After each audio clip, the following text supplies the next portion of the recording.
Bhopal Lok Sabha seat पर Congress BJP के बीच चल रहे घमासान में जहां बीजेपी पूरे जोश में नजर आ रही है, तो वहीं कांग्रेस भी पूरी ऊर्जा के साथ मैदान में डटी हुई है।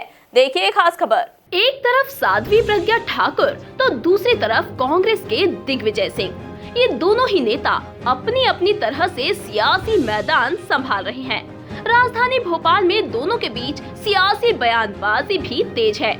ऐसे में दोनों पार्टी के नेताओं में भी शब्दों के बाण चल रहे हैं। जहां कांग्रेस के प्रवक्ता राकेश सिंह यादव साध्वी पर सियासी निशाना साध रहे हैं, तो वहीं भोपाल में दिग्गी राजा की जीत सुनिश्चित बता रहे हैं। देखिए, कांग्रेस की शुरू से रणनीति थी इंदौर को लेके, भोपाल को लेके कि जो भी हम कैंडिडेट देंगे बहुत मजबूत और बहुत परफेक्ट कैंडिडेट देंगे।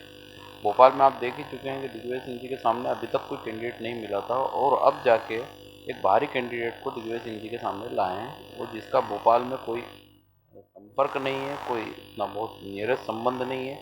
वहीं बीजेपी के वरिष्ठ नेता हरिनारायण यादव का कहना है कि साध्वी की शक्ति के आगे दिग्विजय परास्त होंगे। नहीं, देखिए, बहुत सीधी सी बात है कि एक तो भोपाल भारतीय जनता पार्टी की परंपरागत सीट रही है और दूसरा कांग्रेस के जो उम्मीदवार हैं वो उनके बारे में सबको जानकारी है कि 10 वर्ष प्रदेश के मुख्यमंत्री रहे और 10 वर्ष में इस प्रदेश को उन्होंने किस गर्त में डाला है, ये सब भली भांति जानते हैं।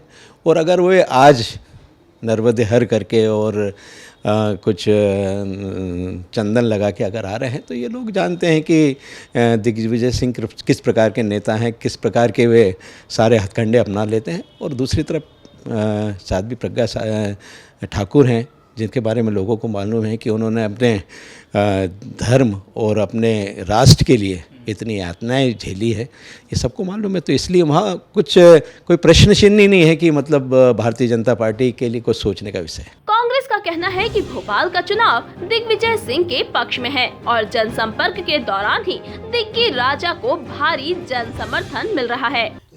देखिए, बीजेपी के पास अब कोई मुद्दा नहीं बचा था, वो सिर्फ धर्म के सहारे अब आगे बढ़ना चाहते हैं, जो कि जनता समझदार है।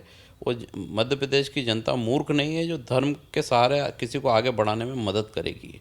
कर्म के सहारे जरूर आगे बढ़ाती है। अगर कोई कर्म ऐसे करें कि भोपाल की जनता जो कैंडिडेट बीजेपी की हैं उनके टच में, उनके लिए कोई काम आज तक करें, उनकी उपलब्धि कुछ 1 या 2 हों, तो भोपाल की जनता को बताएं।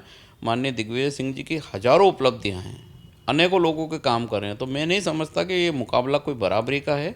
वहाँ भी वॉक ओवर है दिग्विजय सिंह जी के लिए और वो बहुत भारी मतों से वहाँ भोपाल में अपनी जीत दर्ज करेंगे। जबकि बीजेपी भोपाल की जंग को लेकर आश्वस्त है और साध्वी प्रज्ञा ठाकुर ने जो यातनाएं सहन की है उसे लेकर बीजेपी की जीत सुनिश्चित बता रहे हैं। ऐसा नहीं, भारतीय जनता पार्टी में इंदौर भी है अभी।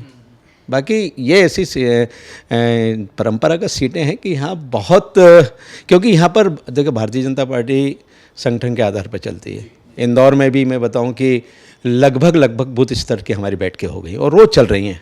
तो हमारे यहाँ तो क्या है, उम्मीदवार की आवश्यकता, उम्मीदवार आ जाएगा, कल से काम शुरू हो जाएगा। तो यहाँ ऐसी दिक्कत नहीं है कि लेट हो गए और या जल्दी हो गए। हाँ। कुल मिलाकर भोपाल के रण में साध्वी बनाम दिग्गी राजा का घमासान तेज है और बयानों का क्रम भी चरम पर है। देखना लाजमी होगा कि किस तरह से राजधानी का रण पूरा होता है। Bureau report, MP news, Indore.